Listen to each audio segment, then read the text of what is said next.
This is Discography Discussion, episode 104, Society's Finest, presented by discussmetal.com. And if you think 7 years of momentum happened in a completely different band, then you are ready for this episode of Discography Discussion. I am Joe, that is Dan, that is Geoff. The journey so far is 103 episodes and counting, gentlemen. Yeehaw. That it is, my friend. We are happy to be here. Kind of. Do tell about the frustration that went into this week's episode. Thank God we have each other's shoulders to lean on because... In a group chat. Oh, God. Yeah, here's the thing. Society's Finest is a band that I remember being really good. See, this is why I know your perspective sucks. I bought their album on New Release Tuesday, and I was like, oh my God, this is so great. Actually, I didn't. It came out in 2000. I heard about the band several years after that. Regardless, I had a lot of really cool Solid State Records releases, and this was one of them. But no, their first album came out in 2000, and I remember it being really cool because it sounded like Zao, kind of, like the vocals did. And they sounded kind of like Embodiment, like some kind of mix between like early Embodiment, like Embrace the Eternal, and, you know, more modern day Zao. So I remember thinking like, oh, this is a really cool band. And I continued to think that all the way up until the present day when they're like, hey, Dan, what band should we talk about on the next episode? And I was like, let's talk about Society's fucking Finest. It's going to be a slam dunk. It definitely was, just not the one you were thinking it would be. Well, it would be like me trying to perform a real slam dunk in real life, which wouldn't go as well as you think it would. Yeah, we'd have to give you a trampoline. Then I'd really want to see it. Before I start telling stories about how this Dan can't jump, I'm going to take this time to say thank you to everyone for listening to the podcast. Thank you for listening and for subscribing. If you are not a subscriber, then you can find everything Discography Discussion at discussmetal.com. We are on Spotify, Apple and Google Podcasts, TuneIn Radio, Stitcher, so if you have an Amazon Echo or a Google Home, you have no excuse. Ask it to play the latest episode of the Discography Discussion podcast, and it will. We're also on Facebook and on Twitter at Discuss Metal. Be sure to like, favorite, and subscribe. It really helps us out. It lets us know you're listening, and now Dan is going to tell us all about 5-star reviews. 100 reviews on Apple Podcasts equals a Kiss episode. The Kiss Discography Discussion. So if you want it to happen, leave us a review. Or better, leave us a review and tell us you don't want us to do it. Yes. Yes, that's, you know, if enough people beg us not to do it, we can't help but listen to what they want, but we're not going to. We're going to do it anyway. I just want to see Geoff after a week of listening to Kiss. Well, I've probably listened to more Kiss than you have. How about that? Probably. It's okay. We know your wife loves Kiss. Well, Jesus, why don't you just go on Decibel Geek then? I can. I've actually been to a Kiss concert. Do it right now. All right, let's do it. Call up Chris. Let's get call it set Chris, up. Yeah. We get a comment on episode 97, 9 Inch Nails. Disco Jesus loved the part about making fake cassette labels like praise music. That's great podcasting. Also, I loved the Downward Spiral. That is back when it was released in 1985 by Fetus as Nail. Fetus. I never knew how to pronounce that band name. I went from the gut. What can I say? I used to always be like, Fetus. You guys know what I'm talking about, right? But hey, Disco Jesus, thanks for checking out the show, man. We're enjoying your comments, and we're glad to have you as a listener. Yeah, absolutely, dude. Great screen name, too. We got a tweet from AC on episode 98, Fit for a King. So I checked out Geoff's album, Fervor, by Cold Night for Alligators. It is, by definition, an acquired taste. And when I get comfortable with a particular sound, they pull a 180 and come out of left field with a completely different sound. I'll need a few more listens. Yeah, it is definitely all over the fucking map with those guys, but that's part of the reason why I like them. They're so damn spastic. It's fun. It's an ADD thing. What? Sorry, I was just thinking about something else. Advanced? Never mind. So, speaking of spastic and all over the place, The Journey So Far by Society's Finest is an album that is absolutely the textbook definition of all over the place. But not in a good way. Not really. So, like, 2000 was a pretty pivotal year for Solid State, Tooth and Nail.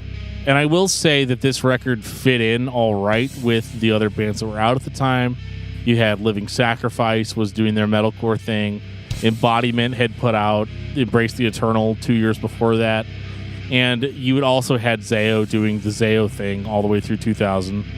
So a band like Society's Finest made sense. You have raspy, growly vocals that sound a little bit less like Zao and a little bit more like Chris McCadden in Embrace the Eternal Embodiment. The difference being is that Embodiment was a great band that wrote interesting songs. Society's Finest on the journey so far had the typical early 2000s metalcore problem of play this riff for 10 seconds and I'll play this other one for 10 seconds. And bands like that could be successful if 3 out of 5 riffs were good. This band might have like 1 out of 5 were good. And there's actually moments on this record where they just stop and play some crazy shit and then go into like a pop punk part and then go into like this like heavy, brutal like death metal part. And then they go into like some weird punky thing. And then they like end out the song on like a really shitty breakdown. I guess what I'm trying to say is the songs don't go anywhere. It's kind of like watching a cartoon and you see the guy like getting pulled in like 18 different directions at once or trying to go all these different directions at once, and all of a sudden, smack, he's right back in the middle and he didn't go anywhere. It was just tractionless bullshit, and that's kind of what this album is. One of the most annoying tropes in metalcore for a while was the song that didn't go anywhere. The play the riff, stop, play the riff, stop. Under Oath, Shadows Fall, Coalesce, Converge, Cave In, Botch. But those bands were all great. So let's make the distinction. You know how I was saying like 3 out of 5 riffs have to be good? Society's Finest was like, what do you guys got? Got 18 riffs? Can we fit that into 3 minutes? Okay, go. It's lazy songwriting. It's with no thought of like, where do we want this song to go? What feeling are we trying to invoke with this song? It's kind of like we're all just stoked that we're up on stage together and we have this dude with awesome vocals screaming over it. What's the difference between this and something like The Chariot or insert hardcore punk band that the whole point was to play the song for 60 seconds and stop? Because the songs are only 60 seconds. And I think that's a big issue here, is that these songs go on way too long. And I'm not talking about the long ones. I'm talking about like the 2-minute ones. Go on for way longer than they need to go on. And again, the vocals are great, and it's the only thing that keeps me on board. But it only keeps you on board kind of because these songs don't elicit any kind of feeling for me. They're just a collection of riffs thrown together with some drumming and screaming over it, and it just doesn't work. And that's my 2019 ears. When this album came out in 2000, I was like, this is pretty good. Yeah, but I didn't know anything about music. I just was like, well, yeah, it's heavy riffs and the vocalist sounds cool. And that's kind of all I needed. But now I'm kind of like, well, what was the point? What was the overall feeling that they were trying to invoke? And at the end of it all, it just sounds like a weird mix of Embodiment and Zao. And that's all it is. Whereas those bands all had little nuances about them that made them interesting. Society's Finest doesn't have any of that. The lyrics are kind of cool. They're kind of poetic. They're, I think he's a good singer and he's a good lyricist. But these songs just don't carry that. Like whatever the vision was is completely lost. And I wonder if it's just because he was at a loss for good musicians. And I think that's kind of the biggest piece of the puzzle here, is that like sometimes whenever you start like a Christian hardcore band or a Christian metalcore band, Joe and I ran into this. You're kind of at the mercy of what musicians are willing to play it. And I think that was the biggest problem with this release in particular, is that like they just had people that had all these random fucking ideas and they threw them all together like they were all nice guys. And they're like, oh yeah, that sounds cool. And I almost think that like this is the kind of band that if I'm at a show, like let's say I'm going to see Living Sacrifice or I'm going to see Zao, and this band comes on stage, like let's say a pop punk band opens the show and then this comes on, I'm like, oh, cool. I'm really into this. But like at a live show, I'm not like listening to the intricacies of the songwriting. Yeah, I think this would be one of those bands, if we saw live, it would actually probably change our opinion on. And I think that's just mainly because Josh's vocals are just beyond sick. Yeah, they're great. Yeah, I mean, talk about a waste of talent on an album or albums. Because this dude is a fucking machine. He sounds great, and I like the way he weaves in and out of the riffs. Yeah, I do too. He just doesn't have a lot to work with. Right. It's like whenever you have like that superstar on a losing team, and like everybody's like, it's all the superstar's fault. I'm like, no, get him a better supporting cast, and maybe you get something. Put this guy in a better band, which we're going to get to later. Yes, we will. One of the things about this release, though, and I'm going to disagree with Geoff, is that like if we saw this band live playing these songs, we'd be like, oh my god. We'd go to the merch table immediately after the set. We would buy the record. Might even buy a T-shirt. Buy some stickers. Be like, dude, Society's Finest. Holy shit, they blew everybody off the stage. They were great. And then we'd go home and listen to it. Oh, okay. Apparently, this band is not as good as I thought they were. And they could fool you, because I remember the first song that they released was called Knife Fight. That was the song I downloaded on mp3.com. And that's what got me into Society's Finest. This song's really unique in that, like, they, like, stop mid-song, and they're like, hey, what's a band people like? Hope's Fall. Let's do that. And so they go into this, like, really emo chorus. Not even a chorus. Can't really say that this band's ever had choruses. But it was like an emo segment, an emo part of the song. And I thought, okay, I like this. This has diversity. This is cool. And that statement's not wrong. You can't say this album doesn't have diversity. It's diverse at a fault. It is so diverse that it can't keep my attention longer than a couple of minutes. Because some of the good parts are really good, but it's mostly just driven down by mediocrity. And they came out in 2000. They went away in 2000. And I don't remember anything else about the band until we decided to revisit them for this episode. Yeah, going back to your, you think that you would lose? I don't understand it. So what I'm saying is, you see them in concert, and you're gonna go, okay, this is a really good live band. There's plenty of musicians out there, like whenever you listen to their stuff in the studio, and we're disappointed in it. But if we went and saw these albums live, we'd go, okay, this is actually a really good show. That's all I was trying to get at. I'm not saying that we're gonna like the CDs anymore, but we'd have a better appreciation from the band after seeing them live. I think that if we saw them live, we would have an expectation for it being awesome that would not be met by the studio recording that's supposed to support it. Yeah, or the studio recording that they're touring in support of. You're talking as if it was the year 2000. I meant like if we went and we saw them tomorrow, already knowing what we have with these three albums. Well, maybe I would enjoy it a little bit more.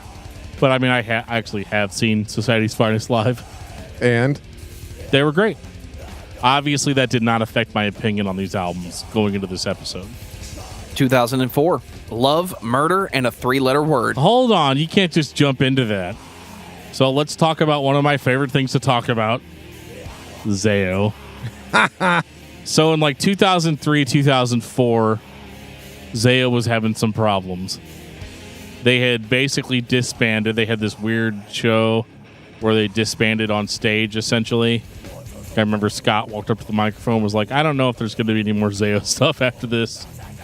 And it was this big thing. But then, I guess it was 2003. I was in high school. I was reading on message boards. Hey, guys, Zao's back. And they're back with the Liberate lineup. If you don't know what that is, that's Scott Mellinger, Russ Cogdell, Rob Horner, Jesse Smith, and Dan Wyant. It's the quintessential Zao. Up to that point, it was the Zao that you wanted. However, a couple weeks later, Dan leaves the band. We're like, oh no, Dan is Zao. There's nobody out there that can do what Dan does, except for Corey Darst, but I think he was a little not wanting to join the band, or maybe he didn't get the call. So they're like, well, we got Josh Ashworth from Society's Finest to replace Dan permanently. And I was like, well, that guy's got some sick fucking pipes on him.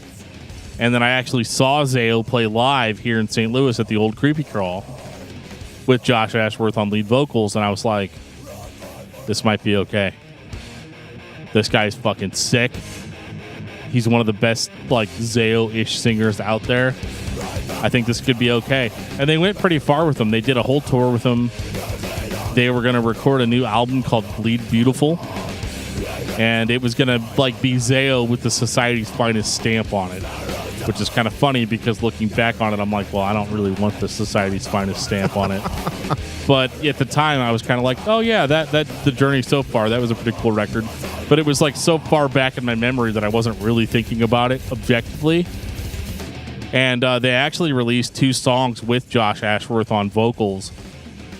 One of them was called 21st Century Thriller. And that song later went on to become The Rising End by Zao off their Funeral God album.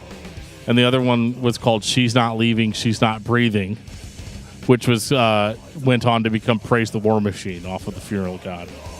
So you could tell they were already starting to write the Funeral God material prior to calling it that or having Dan's concept record idea thrown onto it.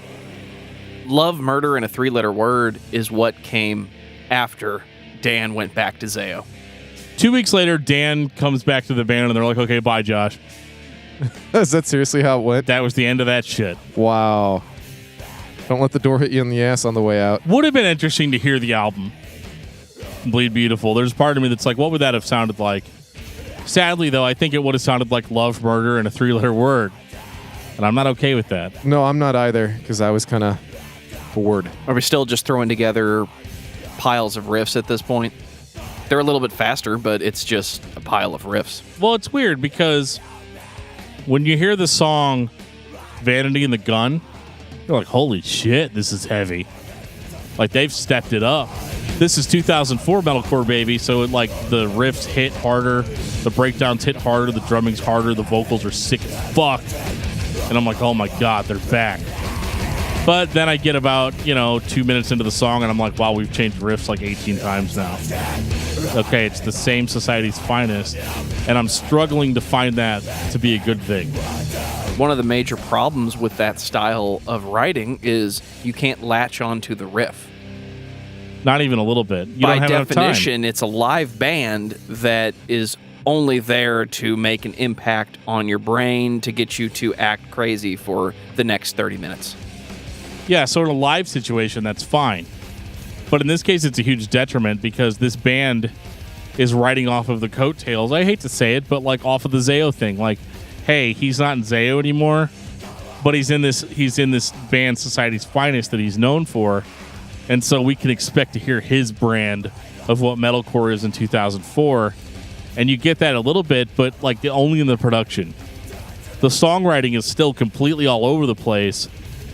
And it bothers me because you go into the next song, and the next song is very generic 2004 metalcore. Pop culture in Houston sounds like As LA Dying, which there might be a reason for that. Yep. As Tim fucking Lambesis was playing guitar in the band for a while. And this album, it's kind of hard to call it an album because basically what they did for this to get a release out is they took 2 of their EPs and added a couple of new songs to it, and that was the album. That was the 2004 release, so it's almost like a compilation. It sounds like they were contractually obligated to get something out, so they had to hurry up. But unfortunately, it's all over the place. We call that the splinter shards, the birth of separation in this studio. Well, and I think it's really hard because you can't really say, it's the newest release by Society's Finest, because it isn't that. It's older material recycled in. And because there's been so many different fucking people in this band other than the vocalist, that songwriting never has the chance to breathe or to mature. So it's hey, I'm in Society's Finest now. What does Society's Finest do? Well, they play shit all over the place. There's no cohesion. No cohesion at all. And I'm not saying that I don't like some of the riffs. Some of the riffs sound good. The vocals, again, are super sick and awesome. It's the only thing that's holding it together, but it just doesn't do it for me. Initially, I'm drawn in by how much heavier it is than The Journey So Far, but that's just a production thing. That's just if they'd recorded The Journey So Far in 2004, it would sound like this. It's not that the band is better, it's just the production has made it better. It's more modern sounding. One of the main downsides for me is that there are better versions of this, And I don't even particularly like this style of writing. The rifferama is one of the greatest words Lars Ulrich ever put together. If I want to listen to it, there's better versions of it. I don't totally dislike the band. Not every band is going to be your favorite. I'm not really intrigued by anything in here. There's nothing in here that fills a gap. We talked about that on My Ticket Home. And the vocals are difficult to understand, which makes it even harder if you're not the lyric reading type. Well, it checks all the boxes of metalcore 100%. Like, they nailed it.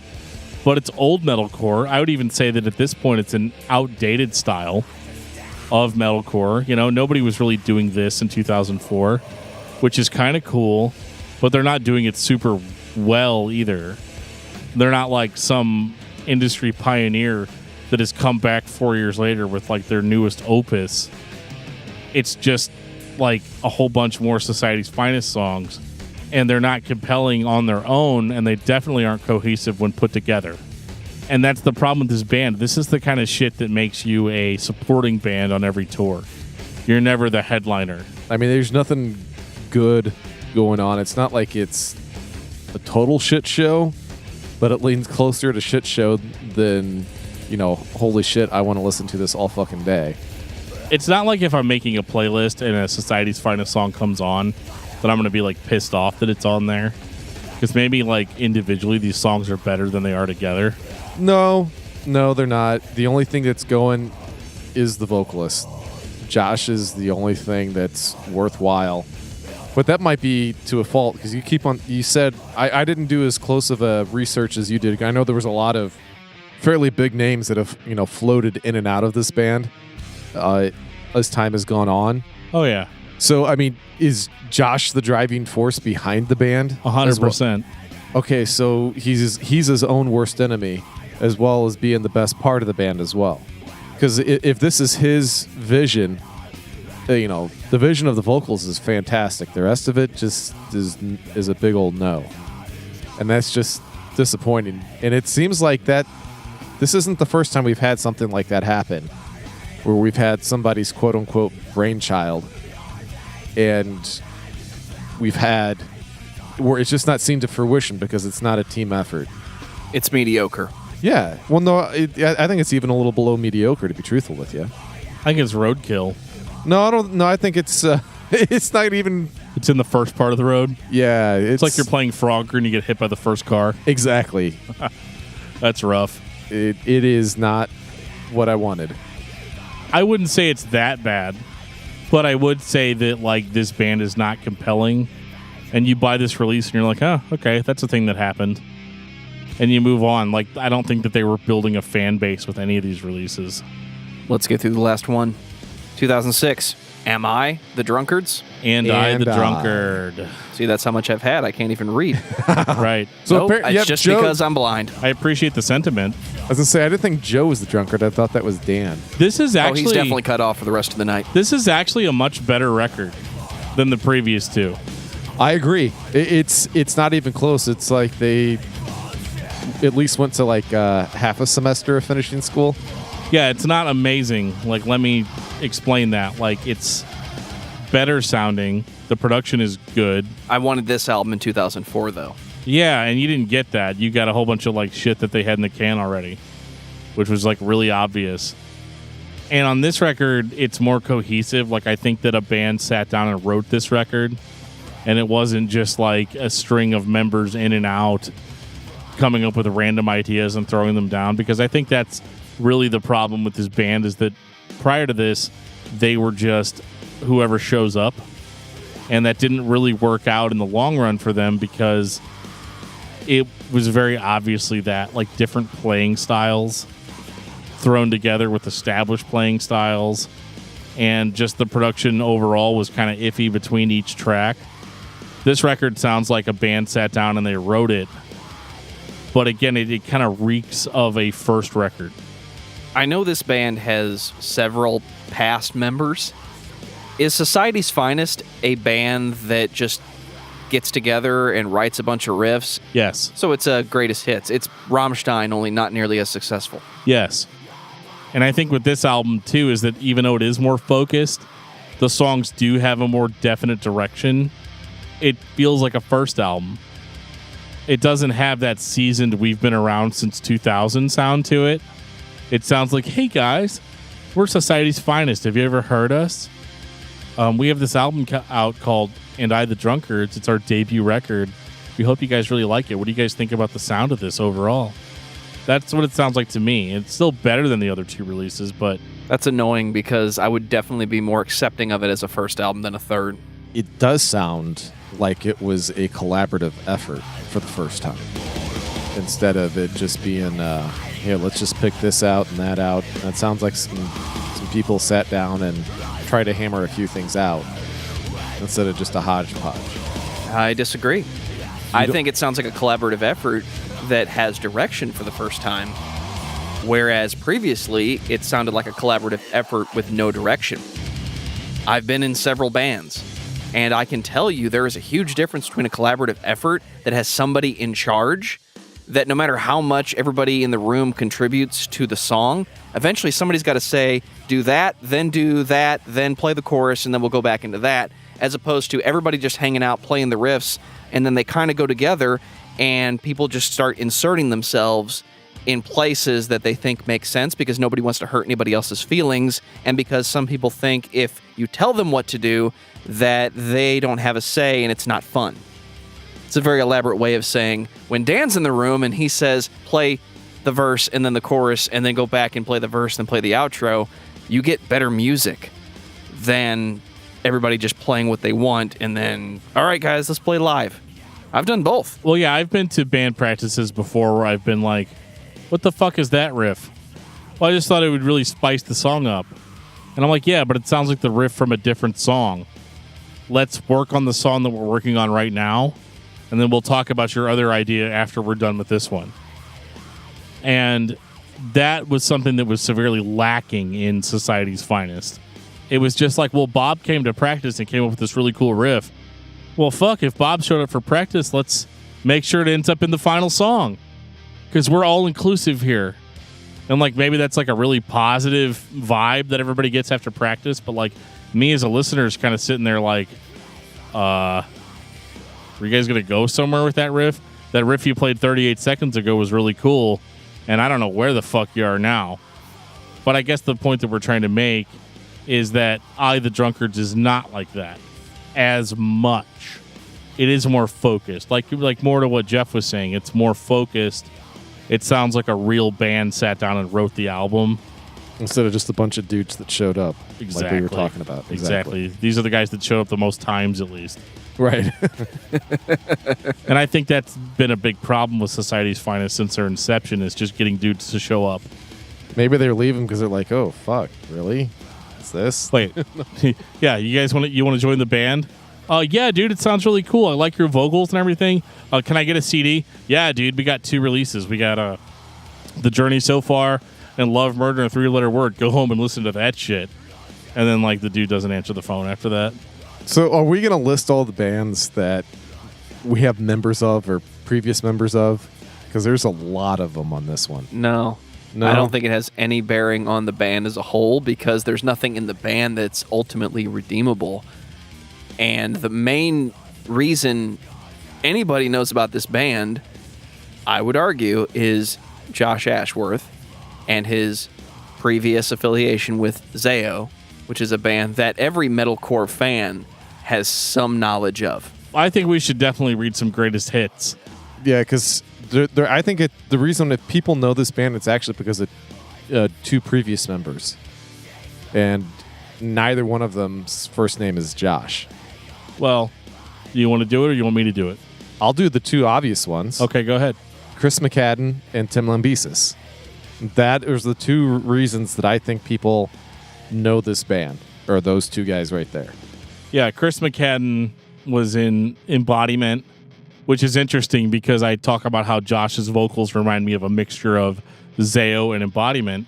It's funny that Chris McCadden was in the band because Chris McCadden did the vocals for Embodiment's Embrace the Eternal. Yep. And Chris went on to be in Demon Hunter, The Famine, and obviously was in Embodiment. Nick Noel played guitar between 2004 2006. He was in the Famine with Chris McCadden, which was kind of like Embodiment Part 2, like the old Embodiment. Tim Lambesis, I don't have to explain what he's been in. Joel Bailey played bass a lot in this band from 97 to 2003 and then 2004 to 2006. And he was actually in Sixpence None the Richer of all bands. Yeah, for a very short time. I don't think he actually recorded anything with them, but he was with them. Stephen Poole, drummer, was in Inked in Blood, which is a band we'll talk about on a future episode.